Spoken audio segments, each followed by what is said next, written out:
फिर भरोसा किया है, पहले तो इसके लिए क्या कहेंगे? इसके लिए सबसे पहले तो मैं भारतीय जनता पार्टी को धन्यवाद देना चाहता हूँ।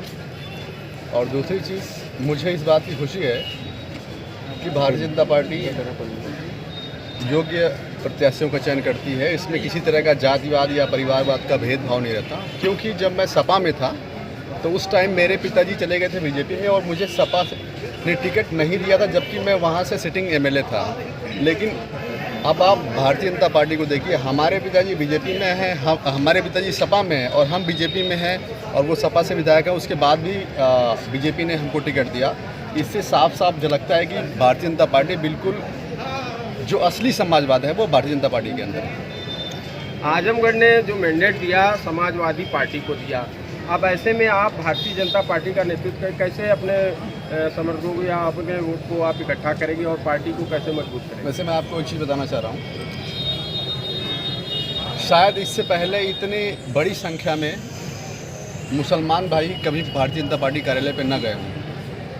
तो जो ये चुनाव है, इस चुनाव में आजमगढ़ के सभी धर्म, सभी जातियों के लोग एकजुट होकर के भारतीय जनता पार्टी को वोट कर रहे हैं। इसके लिए मैं उन सभी लोगों को धन्यवाद देना चाहता हूँ।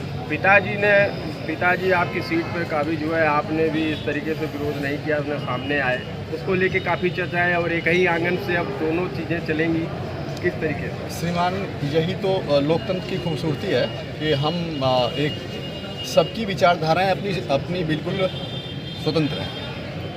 हमें किसी भी तरह का हमारे परिवार की तरफ से कोई दबाव नहीं है, ना हमारा दबाव हमारे परिवार के ऊपर है। जो उनकी विचारधारा वो वैसे काम करेंगे, जो हमें सही लगता है वो हम करेंगे, और मुझे लगता है कि यही सही है। पिताजी से आशीर्वाद लिए? हाँ बिल्कुल,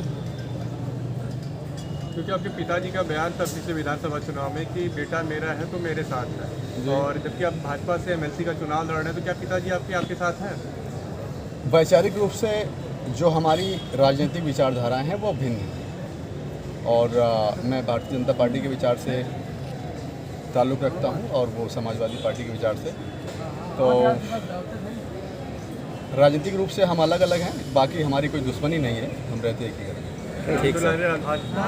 मतलब चुनाव के समय आपका कोई भी प्रचार में सपोर्ट नहीं था, क्या करेंगे? बिल्कुल उनका ये गलत बयान है। ये चीज़ अगर कोई कार्यकर्ता ऐसा कहेगा तब मैं इसको मानूंगा। मैंने कोई भी ऐसा काम नहीं किया जिससे मेरे ऊपर इस तरह कोई आरोप लगे। किस प्रकार आप जीत का दावा कर रहे हैं? मैंने आपसे बताया ना कि सभी तरह के, सभी जाति, धर्म, सभी दलों के लोग इस बार भारतीय जनता पार्टी वोट करें। ठीक है सर।